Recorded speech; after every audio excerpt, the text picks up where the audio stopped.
Innal hamdalillah nahmaduhu wa nasta'inuhu wa nastaghfiruh wa na'udzu billahi min syururi anfusina min sayyiati a'malina. Man yahdihillahu fala mudhillalah wa man yudlil fala hadiyalah. Asyhadu an la ilaha illallah wahdahu la syarikalah wa asyhadu anna Muhammadan abduhu wa rasuluhu alladzi la nabiyya wa la rasula ba'dah. Allahumma shalli wa sallim wa barik ala Muhammad wa ala alihi wa sahbihi wa man tabi'ahum bi ihsan, amma ba'd. Melanjutkan pembahasan hadis-hadis seputar sholat ketika safar. Hadis nomor 457 di kitab saya,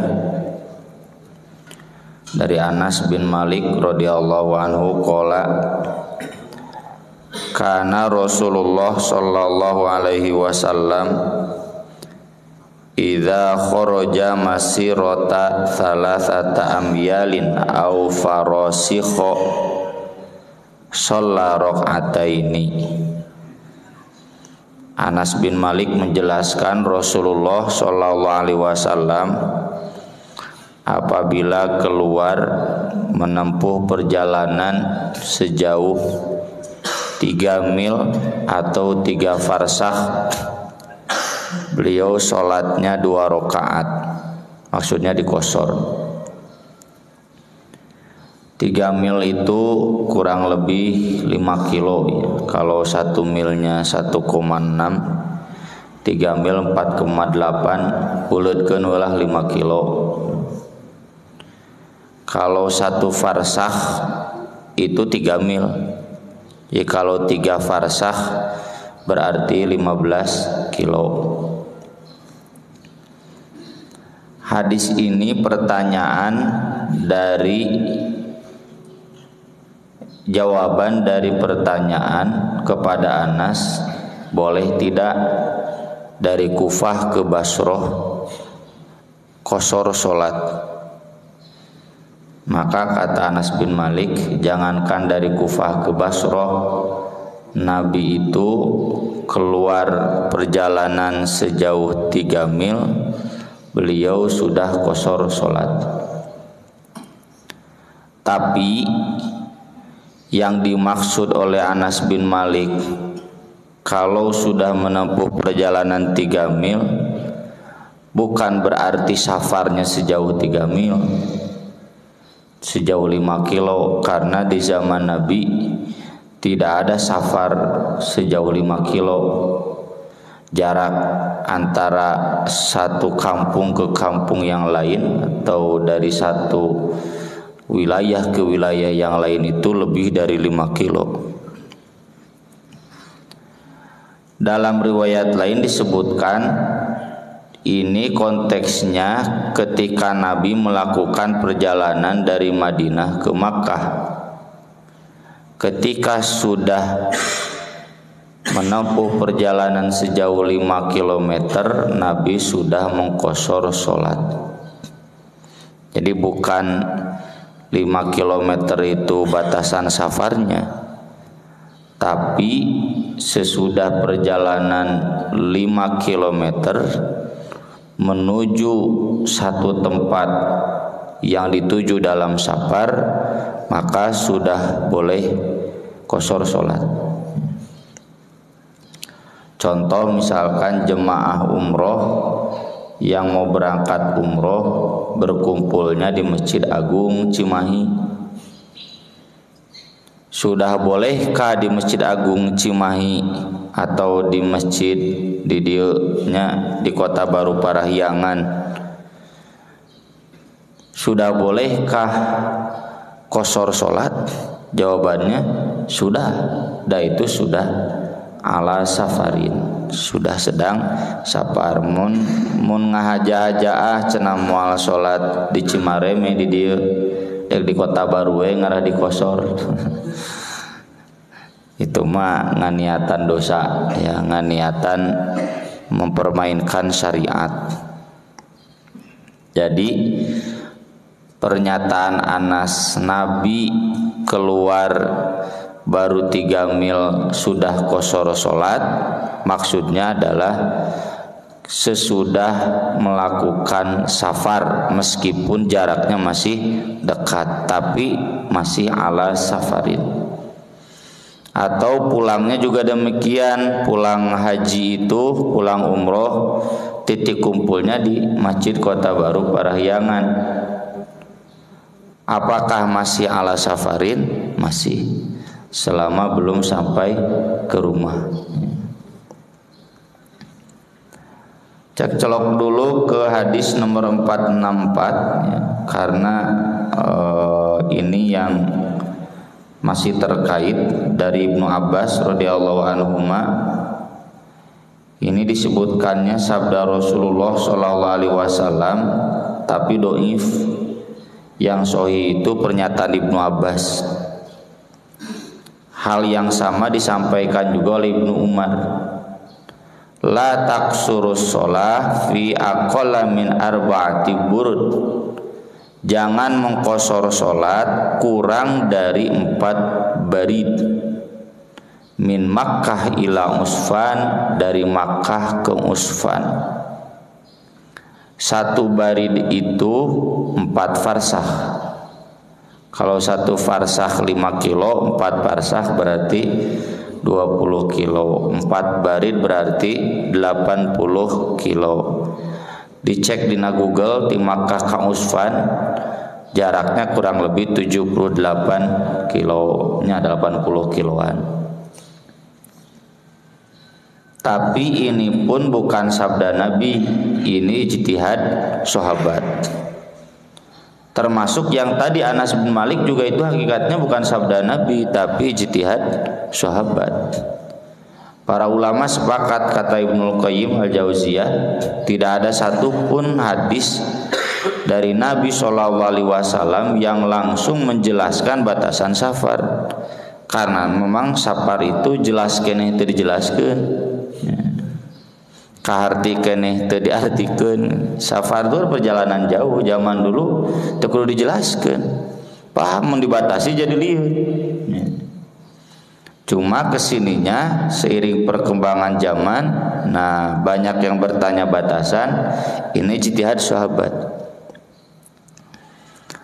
Para ulama umumnya, baik Imam An-Nawawi sampai Ibnu Hajar Al-Asqalani menegaskan patokan safar itu kalau sudah keluar dari balad.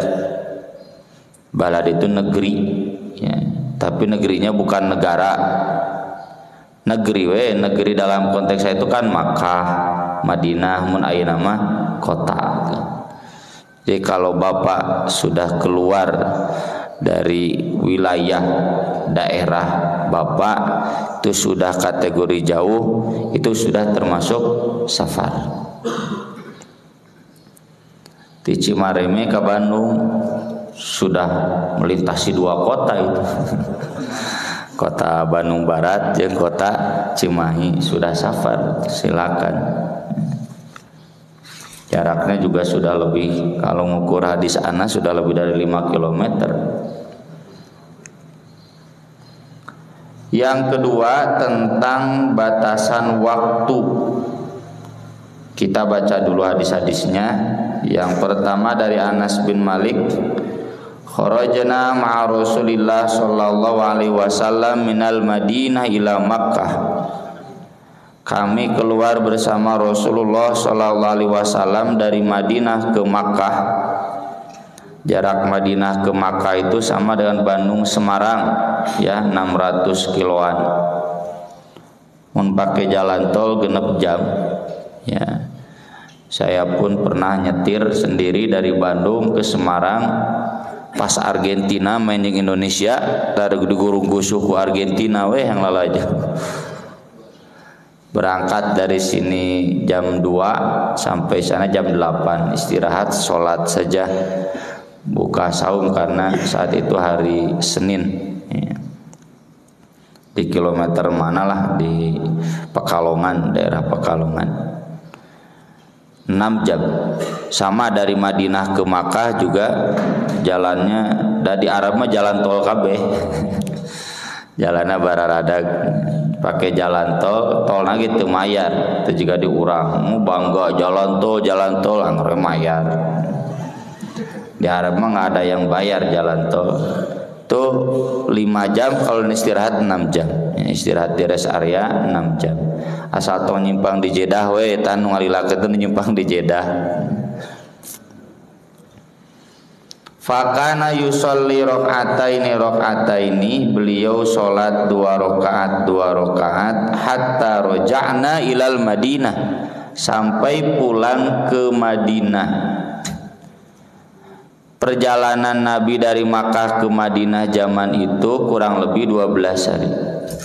Bayangkeun banyak makana ada rukhsah safar jeung kadang kita berpikir Nabi 12 hari nanaonan wae kolot di jalan. Sekarang cuma 6 jam, dulu sampai 12 hari. Nyawa HP teu nya Nabi. Urang kararasa nyawa HP we. Jamaah umroh teh lain loba wirid ngadan loba nyawa HP.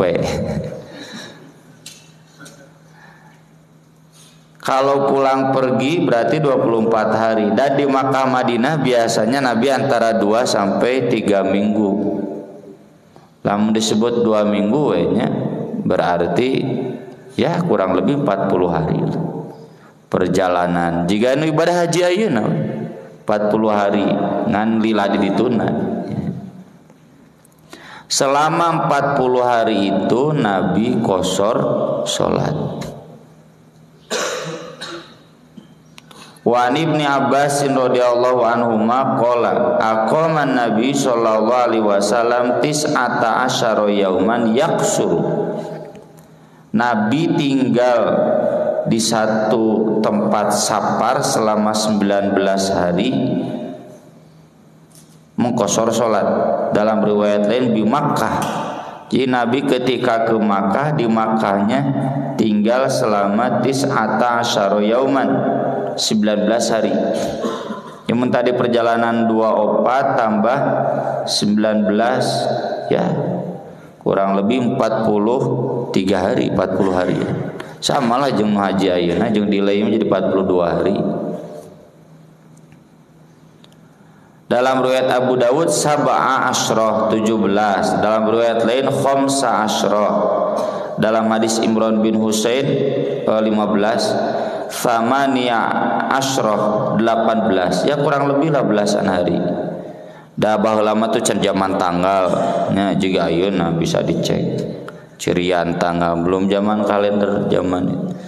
Jadi perkiraan. Lalu dalam riwayat Abu Dawud dari Jabir aqama bitabu, Nabi pernah diam sementara menetap di Tabuk isrina yauman selama 20 hari yaksurus sholat. Nabi mengqashar sholat. Di Tabuk itu kan basis militer Romawi. Kita kalau bicara Romawi ya Romawi Timur, zaman Nabi itu Romawi Barat mah sedang mengalami abad ke-8, the Dark Age. Romawi nu maju mah Romawi Timur yang sekarang jadi Istanbul. Wilayah kekuasaannya itu sampai Syam. Syam itu Yordania, Suriah. Sampai sekarang pun di Suriah itu 50-50, setengah anak Kristen, setengah anak Muslim. Dan dulu itu ngageblek Kristen, Yordania, Suriah, Palestina itu ngageblek Kristen nepikeun ka Turki. Ayeuna jadi Islam mayoritas. Nah Tabuk ini basis militer jantung batas lintas negarana lah, pos batas luar negerina nya, PBLN. Nabi menyerang ke Tabuk karena ada informasi pasukan Romawi sudah berkumpul di Tabuk mau masuk ke Madinah. Maka Nabi berangkat menuju Tabuk. Jadi sebelum mereka datang ke Madinah diserang duluan. Tapi ketika Nabi datang ke Tabuk enggak ada pasukan, sudah takut duluan. Perang Tabuk itu tahun 9 Hijriah, sebelumnya perang Mu'tah. Mu'tah sama basis militer Romawi di daerah Sam, daerah Yordania sekarang. Saat itu mereka merangsek masuk mau ke Madinah, kan dekatnya Yordania ke Madinah, Mekah rada jauh. Dan Nabi kemudian mengutus pasukan yang dipimpin oleh Abdullah bin Rawahah, gugur. Zaid bin Harisah, gugur, ya. Sampai nanti digantikan oleh Khalid bin Al-Walid. Khalid bin Al-Walid kemudian memimpin pasukan sedemikian rupa, meskipun sedikit, berhasil mengalahkan pasukan Romawi yang lebih banyak. Perang Mu'tah itu tahun 8 Hijriah, sesudah Fatu Makkah, sesudah Nabi merdeka, ya, punya negara. Nah, tahun berikutnya Romawi mau balas dendam, kumpulkan pasukan di Tabuk, maka Nabi pun menyambutnya. Kalau perang Mu'tah setahun sebelumnya dipimpin ku Khalid, ayeuna mah langsung ku Nabi. Sigana orang Romawi teh sieun ku Khalid bin Walid wae eleh. Komo ayeuna ku Nabi. Jadi kocar kacir. Dan Nabi menunggu selama 20 hari. Wae kemudian pulang. Dan perang Tabuk ini yang diabadikan dalam surat At-Taubah di awal surat nepikeun ke akhir, makanya disebutnya Al-Baro'ah. Al-Baro'ah itu putus cinta, karena di surat itu Nabi ngabolehkeun putus cinta dengan orang munafik. Wah, beak, orang-orang yang gak mau ikut perang Tabuk karena wah cenah kamaroe perang Mu'tah gitu, peleheun cenah. Itu jadi ujian terakhir keimanan. Nabi tinggal di Tabuk itu bukan untuk tinggal sementara. Kalau tinggal sementara statusnya safar. Dari hadis-hadis ini kata para sahabat, penjelasannya sudah saya tulis, saya kirimkan ke Pak Ade Mulyadi tadi malam, linknya. Sahabat menyimpulkan, kami fikih sahabat, kalau tinggal lebih dari 19 atau 20 hari, maka kami tidak mengqashar sholat. Jadi bagi yang safar di satu tempat tapi lebih dari 20 hari, maka tidak masuk kategori mengqashar sholat. Contoh, santri mahasiswa yang kuliah di Bandung, belajar di Bandung, orang Sukabumi, orang Cianjur, dan santri mau mungkin 20 poe, minimal 3 tahun, mahasiswa minimal 4 tahun. Maka selama dia di Bandung entong qashar, jadi statusnya sebagai mukim, kitasnya kartu izin tinggal sementara. Jadi statusnya mukim sementara, bukan safar lagi. Dan tidak berarti kemudian udah 20 hari pertama mah qashar. Kayak 20 hari kali itu baru tam. Kalau memang dari awal Bapak ditugaskan misalkan ke Turki, ya, lalu di Turki itu tugasnya 1 bulan, ya karena mau 1 bulan di Turki, ya udah dari sejak hari pertama datang sholat biasa weh. Tapi nanti ada hadis yang lain, ya, yang menyebutkan bahwa Anas bin Malik pernah menetap sementara di Azerbaijan selama 6 bulan. Beliau terus mengqashar sholat. Kenapa? Karena tertahan oleh musim dingin. Ini juga jadi fikih, berarti lebih dari 20 hari kalau memang niatnya tidak akan menjadi penduduk setempat, boleh qashar sholat. Mana yang lebih kuat? Yang lebih kuat itu yang dipakai oleh jumhur sahabat, yang patokannya 20 hari. Karena Nabi pun demikian. Jadi yang namanya safar Nabi diam di satu tempatnya tidak pernah lebih dari 20 hari. Maka jemaah haji yang di sana tinggal selama 30 hari kan di Makkah, 8 hari di Madinah, itu kategorinya bagusnya tam. Meski boleh qashar sholat, kan lebar tuh. Lebar kalau qashar sholat berarti sholatnya di hotel, di maktab. Sholatnya masa di tanah suci, ente sholat di Masjidil Haram, ente di Masjid Nabawi. Kalau sholat di Masjidil Haram kan bapak mustahil jadi imam. Abdi wa ente boro-boro abdi Pak Kiai Maruf Amin lagi mau jadi imam di Masjidil Haram nyangeru asudes al-muaikili.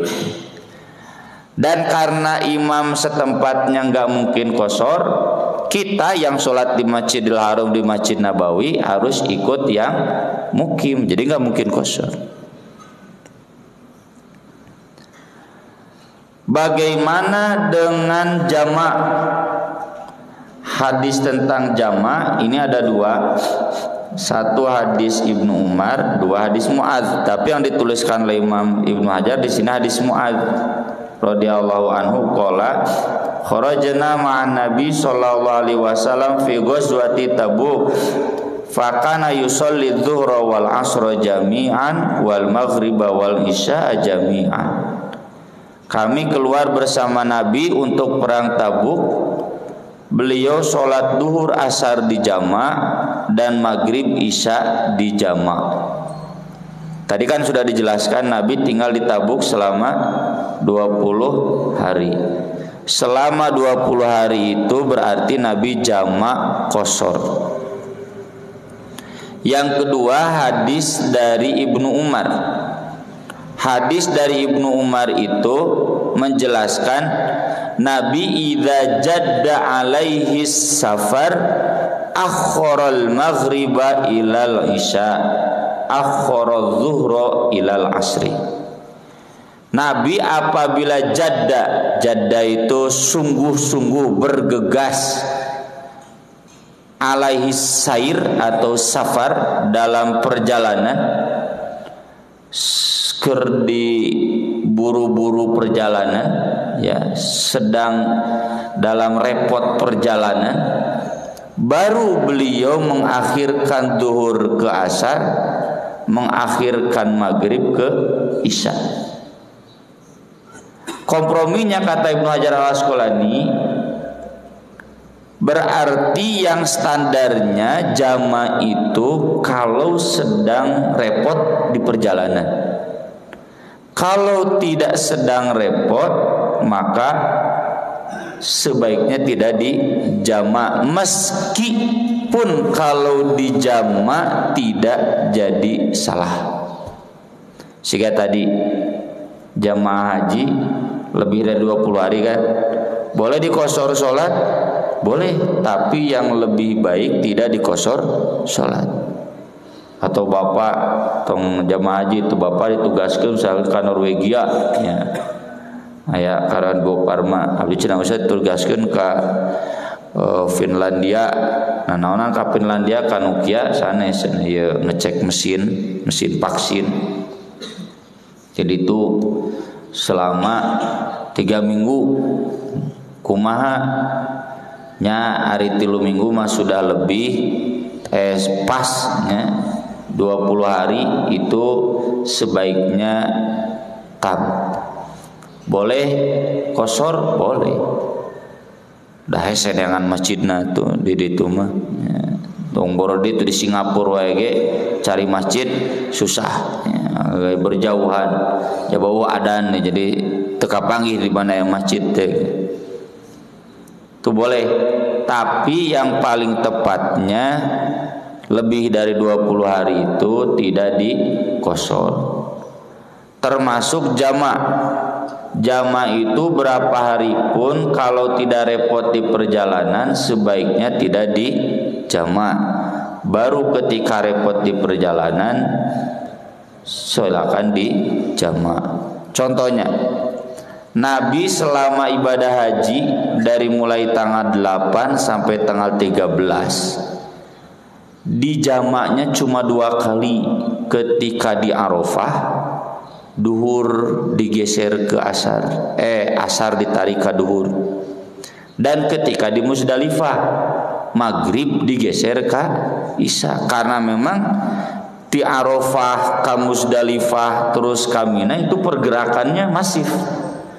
Tapi selama Nabi di Mina tanggal 8 sampai 9 pagi, lalu nanti masuk lagi ke Mina kan tanggal 10, 11, 12, 13, Nabi tidak dijamak tapi qashar. Ini yang sering saya jelaskan, bedakan dulu jamak dan qashar. Kalau qashar, Nabi selalu qashar meski patokannya tidak lebih dari 20 hari. Kalau lebih dari 20 hari sebaiknya sholatnya ikut seperti mukim. Yang kedua, Nabi tidak selalu jamak. Jadi kalau qashar mah Nabi selalu qashar. Kalau jamak Nabi tidak selalu jamak, kecuali ketika repot di perjalanan. Saya kemarin misalkan jamaah umroh, di jamaah itu ketika perjalanan dari Bandung ke Jeddah, ya, lalu dari Makkah ke Madinah, dari Madinah ke Bandung, sisana tos mending 5 waktu. Tapi aya jamaah anu duhur asar di jamaah, kalau maghrib bisa tidak, ya nggak apa-apa silakan. Nah di jamaah panas Ustaz cenah teu kuat. Wah cete panas cenah neraka leuwih ti kieu. Wah cari jeung Ustaz bae ripu euy. Jadi kalau memang panas kan boleh, cuma sebaiknya tidaklah atuh di hotel ka masjid teu jauh teuing. Teu juga ti dieu ka Bandung.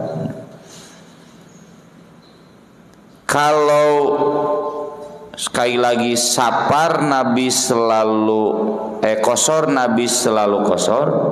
Kalau jamak tidak selalu jamak. Qashar itu Nabi amalkan dalam safar. Kalau jamak tidak safar pun Nabi pernah mengamalkan, asal tidak dirutinkan. Jadi Bapak di Cimareme di dia boleh dijamak, boleh, tapi tidak dirutinkan. Sesekali. Kemudian hadis Anas bin Malik radhiyallahu anhu qala kana Rasulullah sallallahu alaihi wasallam idza tahala fi safarihi, apabila beliau melakukan perjalanan dalam safarnya, qabla an tazigha syamsu, berangkatnya sebelum duhur, akhara dhuhra ila waqtil asri, beliau mengakhirkan duhur ke asar. Ya kalau berangkat ke jam 10, jam 9 itu beliau mengakhirkan duhur ke asar. Tsumma nazala, kemudian turun. Nah ini tolong dicatat, saya juga kemarin mengingatkan jamaah umroh, tong sholat dina kendaraan. Sholat wajib itu nggak boleh sholat di kendaraan, turun. Kecuali itu bisa turun piraku dina pesawat, ngagajelang heula. Dina kereta api kalau masih bisa turun, turunlah. Kecuali kalau nggak ada waktu untuk turun, silakan sholat di kereta api. Di kapal laut kan mustahil ngajal ngeula ka laut. Turun, fajama bainahuma, lalu menjama duhur diakhirkan ke asarnya, disebut jamak takhir. Fa in zaghati syamsu qabla an yartahila, kalau Nabi berangkatnya sesudah duhur, sudah masuk duhur dulu, maka Nabi sholat zuhro, sholat duhur, summa rokiba, kemudian berangkat. Dalam riwayat lain disebutkan sholat zuhro wal asro summa rokiba, duhur dan asar dijama baru berangkat. Jadi asarna ditarik ka duhur. Ini yang disebut jama takdim. Ya.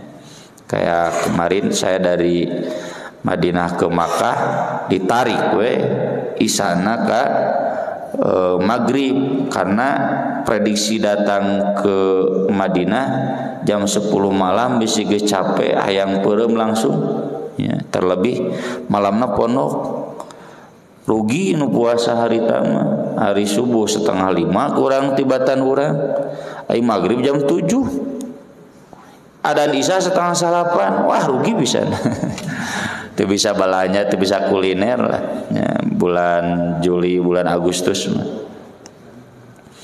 nu nikmat kuliner malam ke Desember subuhna ya kayak Pak Eko kemarin tuh 4:30 subuh 4:30 wah tuh membahagiakan jadi 4:30 teh harudang mau karena adzan subuh padahal adzan awal 5:30 lebih jam 6 kurang 1/4 subuh maghribna 5:30 kurang pan nikmat pisan jadi malamnya panjang. Sumar tahala kemudian Nabi berangkat. Nah ini jadi dalil jama takdim dan jama takhir. Boleh dua-duanya diamalkan. Catatannya tadi kan ketika sedang melakukan perjalanan. Ari keur diam di tempat mah sebaiknya tidak dijama. Kayak Nabi selama di Mina tuh 10, 11, 12, 13, tanggal 8 sholat 5 waktu duhur sholat 2 rakaat sudah asar sholat 2 rakaat nah 2 rakaat apaan keur kosor nabina keur sapar nabina dikosor maghrib 3 rakaat isya 2 rakaat enggak main jama-jama ya. Kemudian hadis terakhir di bab safar ini dari Jabir radhiyallahu taala anhu qala Rasulullah sallallahu alaihi wasallam khairu ummati alladzina idza asau istaghfaru sebaik-baiknya umatku apabila mereka berdosa beristighfar wa idza safaru qasaru wa aftaru dan apabila safar mereka qasar dan iftar. Untung hadis ini dhaif. Jadi jangan dipakai. Kenapa ditulis oleh Ibnu Hajar mun keur ngawartosan ieu hadis sok dipake mun safar kudu qasar wae mun safar kudu buka wae eta teh hadisna dhaif. Faktanya banyak hadis yang menjelaskan Nabi justru ketika safar pun tetap saum. Bagi yang kuat ya, bagi yang tidak kuat boleh berbuka. Wah, bapak bisi ngalaman ke umur Ramadan nya lebaran saya mending saum. Nah dan lain ge sararau. Da teu para ruguh atuh makan teu beurang moal disadiaan ku restoran lagi ku hotel lagi. Boleh saum ketika safar boleh. Nabi pun seseringnya saum kecuali kalau sedang repot. Sekian yang bisa saya bahas pada kesempatan pagi hari ini, mudah-mudahan bermanfaat. Mangga silakan kalau ada pertanyaan. Jadi kesimpulannya batasan jarak safar itu kalau sudah keluar kota ya balad itu. Kemudian batasan safar itu selama belum pulang. Dan kalau tinggal di tempat safar lebih dari 20 hari itu sebaiknya tidak dikosor. Itu para sahabat begitu mayoritas. Meskipun tetap boleh ibisike bapak keribadah haji aya jamaah nu kosor we jangan diponis sesat. Boleh cuma tidak afdol. Yang afdolnya kalau lebih dari 20 hari mah atau setam. Kemudian jamak Nabi ketika safar tidak selalu jamak. Nabi menjamak itu ketika melakukan perjalanannya. Ya, repot di perjalanan, diburu-buru oleh perjalanan. Kalau sedang menetap di tempat safarnya, Nabi tidak jamak. Meskipun boleh seperti di Tabuk. Dan kenapa Nabi dijama? Karena kan memang dalam kondisi takut bisa musuh nyerang. Sekalian sholatnya dijama. Mangga.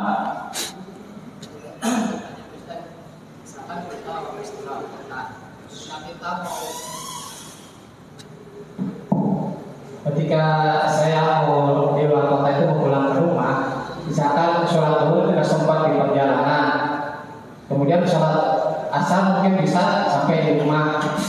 Untuk jamaah takhir misalkan dilakukan di rumah saat pulang dari perjalanan itu di mana? Boleh, tapi tidak dikosor karena sudah tidak safar. Walaupun di rumah. Iya. Kan tadi sudah disinggung jama itu di tempat sendiri boleh, tapi sesekali. Sesekali itu tentunya ketika ada kendala. Ya, contoh begitu. Saya pun mengalaminya dulu zaman kuliah di Bogor.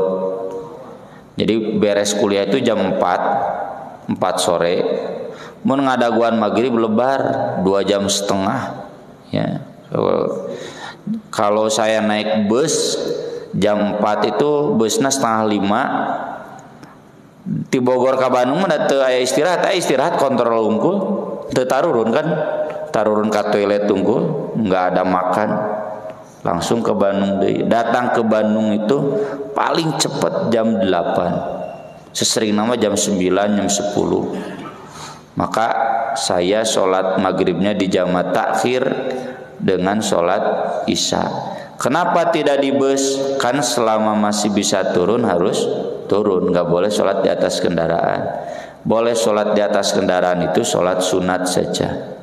Sholat wajib mah harus turun. Begitu Pak Haji. Urutan wajib berurutan. Wajib maghrib dulu baru isya. Urutan sholat nggak boleh diubah. Ada lagi? Mangga. Kalau urutan misalnya kita dari luar kota, maghribnya nggak sempat datang itu isya. Misalnya datang cuma remeh ke masjid, tapi posisi lagi isya. Sholatnya maghrib apa isya? Imam lagi sholat isya posisi. Saya pulang dari Garut jam 5 di Al-Ma'sumah di Dangder. Pas isya saya maghrib, pas 3 rakaat salam. Udah gitu berdiri lagi ikut jamaah tersebut. Mun kaudakeun lamun teu mah misah. Imamnya awal-awal pernah nanya, dameureun kareretnya ti tungtung panon. Saya di saf depan. Kenapa Pak? Cenah. Memisahkan diri duduk. Saya sholat maghrib belum. Oh, tos saya gitu. Oh, jadi urutan sholat nggak bisa diubah. Ya, sama seperti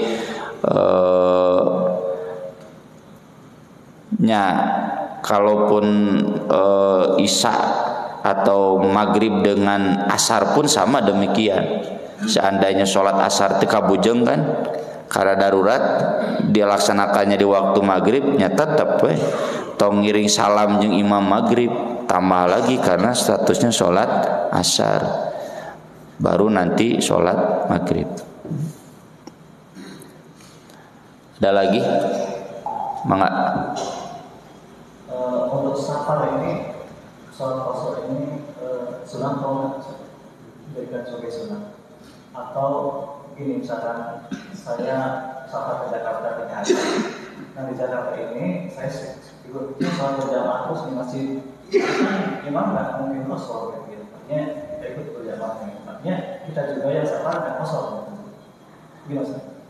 Jadi yang dimaksud sunnah ketika safar qasar itu kalau bapak jadi imam atau munfarid. Kalau makmum ya wajib ikut mukim. Ya, jadi nggak boleh bapak sholat berjamaah di masjid di Jakarta, kan imamnya pasti mukim. Karena bapak qasar memisahkan dengan 2 rakaat, nggak boleh, haram.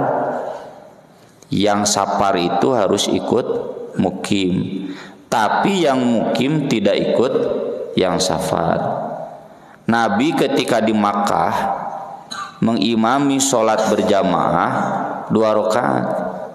Lalu kata Nabi sebelumnya, ya ahla Makkah atimmu fa inna qaumun safrun. Hei penduduk Makkah, kalian mah sempurnakan. Kalau kami kosor karena kami sedang safar. Nabi mengimami tetap 2 rakaat. Orang-orang Makkah kemudian menambah lagi menjadi 4 rakaat. Hal yang sama tidak berlaku jika sebaliknya. Kalau yang jadi imamnya mukim, maka kita yang safar wajib ikut yang mukim. Begitu. Kebiasaan saya misalkan dari safar itu ya, misalkan salat maghrib bisa maghribnya ikut berjamaah. Setelah salat maghrib, saya mendirikan lagi sholat isya 2 rakaat di jamaah. Itu bagaimana Ustaz? Nyari nuju nyase maulah kewe sholat isya deui.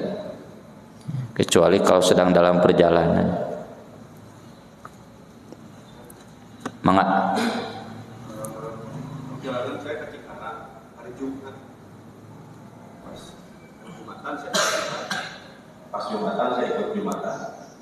Setelah itu saya coba kosar dengan asar 2 rakaat.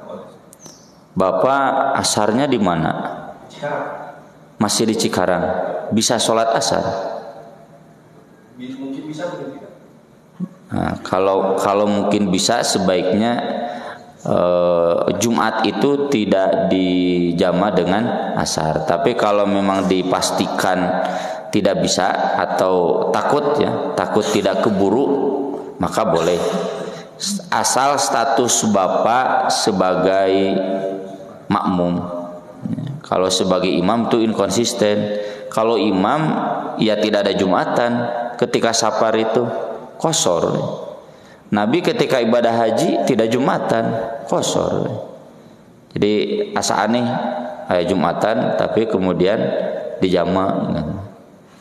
Meskipun memang boleh, cuma tidak afdol. Jadi kalau kasus Bapak silakan. Itu seperti kami kemarin pas keberangkatan dari Makkah ke Madinah itu, check out itu pas Jumatan. Bahkan memang Jumatan sudah check out. Karena check out jam 12, adzan Jumat 12:30. Saya cenah kumaha ibu-ibu wayahna antosan di restoran da makan siang mah jatah kene. Daguan kan jam 2, 12:30, 1:30 kan bubar. Jadi jamaah ibu-ibu sudah keluar dari hotel. Kita pun ke masjid, barang-barang sudah keluar dari hotel, disimpan di lobi, ya dititipkan di bellboy. Maka saya instruksikan ke jamaah, silakan dijamak saja. Karena kita berangkat jam 2, itu macet-macet ke Jumatannya sampai jam 3. Kan asarnya jam 3:30. Ya, itu kita nggak mungkin sholat asar kecuali nanti sudah di jalan tol. Jalan tol di Arab deh kan, itu juga diurus orang, rest areana remen di itu mah sigana haroream rest area teh para rana segarari. Di urang mah pan remen tiap kilometer ada susah di sana mah rest areanya. Boleh Pak Haji ya, silakan. Enggak. Nanti pertanyaan sebaliknya kan tadi kalau pulang ke rumah, tapi saya mau berangkat keluar, tapi di rumah takutnya nggak sempat asar. Kalau masih di rumah jangan Pak. Kecuali kalau Bapak sudah di Kota Baru Parahyangan. Nah, jadi Bapak nyimpang lah di Kota Baru Parahyangan. Iya, ini kan yang pertanyaannya di jamaknya. Jadi kalau belum berangkat masih di rumah, jangan ada jamak, jangan ada qashar. Tak kacimaremela. Asal sudah ala safarin. Soalnya bisa terjadi. Barogus di jamak terjadi. Balikan deh sholatnya. Silakan. Terakhir ya, mohon maaf, saya ada kelas jam 7. Mangga Pak Haji. Ada 2 pertanyaan. Mangga. Yang pertama, kalau ini pertanyaan dari teman saya, kalau jamaah ya itu normal rakaatnya ya, tidak di qashar juga gitu kan. Jadi kalau misal maghrib 3, isya 4 ya. Jadi normal kan rakaatnya. Yang kedua, setelah sholat sunat isya bisa langsung ke witir atau bagaimana? Terima kasih. Kalau jama tanpa qasar memang berarti tam. Kasus bapak yang tadi yang pulang ke Bandung ke Cimareme di waktu isya, maghribnya belum, jamak saja tanpa qasar karena sudah mukim, sudah pulang, kecuali nyimpang heula di Kota Baru. Itu masih ala safar. Tapi kalau sudah pulang sudah tidak safar lagi, berarti tidak ada qasar, cuma jamak, berarti 3 dan 4. Nggak boleh qasar. Terus sesudah sholat isya boleh witir, boleh ya. Meski yang lebih baiknya witir itu nanti diakhirkan di akhir malam, yang lebih baiknya, tapi boleh ya. Dan boleh itu Nabi mengizinkan kepada Abu Hurairah, Abu Darda, Abu Dzar, orang-orang yang kata Syekh Utsaimin mereka para penghafal hadis. Jadi sering menghafal hadis, menghafal Quran sampai larut malam, bisi akhir subuh teka bujang ya, tidak keburu, maka dianjurkan witir dulu sebelum tidur. Lah da urang mah nya teu ngapalkeun hadis, teu ngapalkeun Quran. Jadi kalau bisa akhir malam saja. Tapi dari cenah susah ya nggak apa-apa. Witir di awal malam dipersilahkan. Mau witirnya saja, mau sekalian dengan sholat malamnya 11 rakaat silahkan. Kayak tarawih itu diperbolehkan. Cukup ya Pak. Mohon maaf saya ada kelas masuk jam pertama. Aku qouli hada wa astaghfirullah li wa lakum subhanakallahumma bihamdik asyhadu an la ilaha illa anta astaghfiruka wa atubu ilaik. Wassalatu wassalamu ala Rasulillah. Wassalamu alaikum warahmatullahi wabarakatuh.